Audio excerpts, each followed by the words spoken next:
Bharatiya Janata party છે એ લોકો ચૂંટાઈ ગયા પછી કોઈ કામ કર્યું નથી અને અમે જ્યાં જ્યાં જાય છે ત્યાં એમ જ કહે છે કે અમારા કોઈ કામ થતા નથી.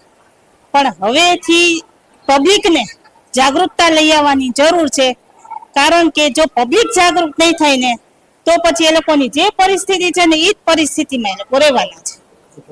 અહીંયા રોડ રસ્તાની કેવી સમસ્યાઓ છે? રોડ રસ્તાની તો ઘણી સમસ્યાઓ છે એમ તો, કારણ કે કામ થતા જ નથી અહીંયા કણે. માત્ર ને માત્ર ઘર જ ભરાય છે, ચૂંટાઈ ગયા પછી કોઈ દેખાતું નથી. એટલે રોડ રસ્તાની સમસ્યાઓ ઘણી છે. પાણીની સમસ્યાઓને લઈને પણ મહિલાઓનો આક્રોશ જોવા મળી રહ્યો છે.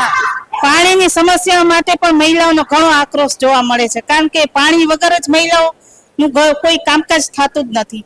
પણ છતાંય ત્યાં એ લોકો મહિલાઓ એમ કે છે કે અમને પાણી નથી મળતું, પાણી નથી આવતું, ગટર વ્યવસ્થા આ તે બધું વેર વિખેર છે.